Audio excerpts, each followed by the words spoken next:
Salut les filles, aujourd'hui je vous retrouve dans une nouvelle vidéo pour vous montrer mes cache-tétons. Bonjour, aujourd'hui je vous retrouve dans une nouvelle vidéo et il s'agit d'un test. C'est une vidéo que j'ai vue sur la chaîne de Nikki Tutorial qu'on voit pas mal sur Instagram et récemment, si vous suivez sa chaîne, que vous avez pu voir sur la chaîne de Sana. Il s'agit en fait d'appliquer son fond de teint avec une matière en silicone, donc notamment sur la chaîne de Nikki Tutorial elle applique avec un soutien-gorge en silicone, Sana elle applique avec un rembourrage en silicone il me semble. Moi je n'avais ni l'un ni l'autre, j'avais des cache-tétons. Voilà. Je l'ai découvert en premier sur la vidéo de Nikki Tutorial, ça a piqué ma curiosité parce que l'application au Beauty Blender est pas mal, mais cela dit c'est vrai que c'est une éponge donc ça absorbe beaucoup de produits d'une part et de deux c'est méga chiant à laver. Voilà. Donc Nikki l'applique avec son petit bout de soutien-gorge en silicone. C'est assez bluffant en fait de voir que ça apporte quand même beaucoup de couvrance.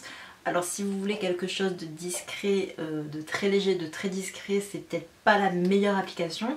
Mais cela dit, si vous cherchez à vraiment camoufler correctement votre teint sans avoir à mettre 15 pompes de votre fond de teint sur l'éponge, je trouvais que c'était pas mal d'essayer avec cette petite chose en silicone. Ils ont sorti une éponge justement en silicone et ça commence à faire sacrément fureur en fait, on le voit beaucoup sur Instagram.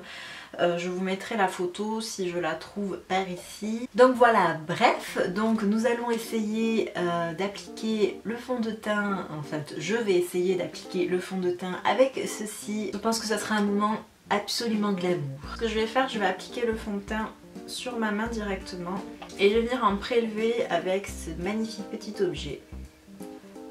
Voilà, et c'est parti.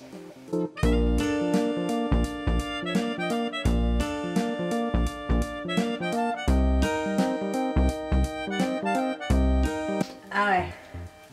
Alors effectivement, faut vraiment pas en mettre beaucoup parce qu'en fait tout, rien n'est absorbé, hein. Je m'en fous partout.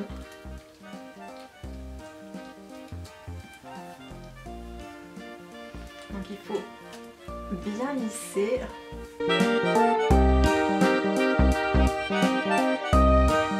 Mais franchement, si on en met très peu et qu'on lisse bien, c'est pas mal, hein.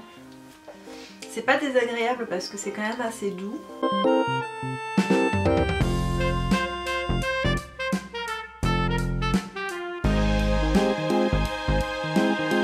Il faut vraiment en fait bien étirer le fond de teint.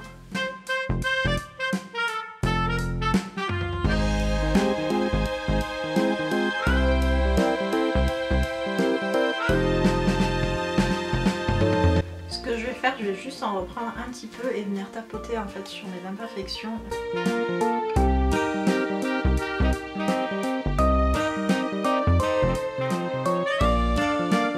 C'est pas mal, hein. Moi j'aime plutôt bien. Disons que ça fait pas... J'avais peur que ça fasse des grosses traces, en fait non. Il faut juste bien étirer la matière et vraiment en mettre très très peu. Je vais essayer d'appliquer mon anti-cerne avec.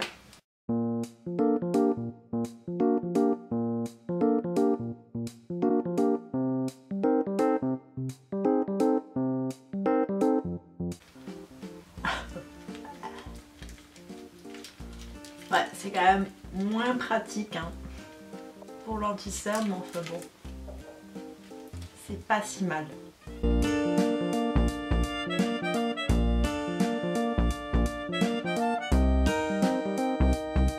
Voilà, le teint est terminé, je vais venir le poudrer et faire un micro maquillage histoire de ressembler à quelque chose et je reviens tout de suite pour mes impressions. Donc au niveau de mes impressions, eh ben, écoutez, je suis plutôt contente. Je trouve que c'est quand même pas si mal pour un cache-téton. c'est assez facile à appliquer à condition de vraiment mettre très peu de fond de teint, puisque avec mon Beauty Blender j'ai l'habitude de mettre 3 à 4 pompes pour avoir un teint à peu près uniforme. Là j'ai mis une pompe et demie et encore il m'en reste encore sur la main pour faire tout mon teint. Vraiment je trouve que c'est super économique et surtout c'est hyper simple à laver.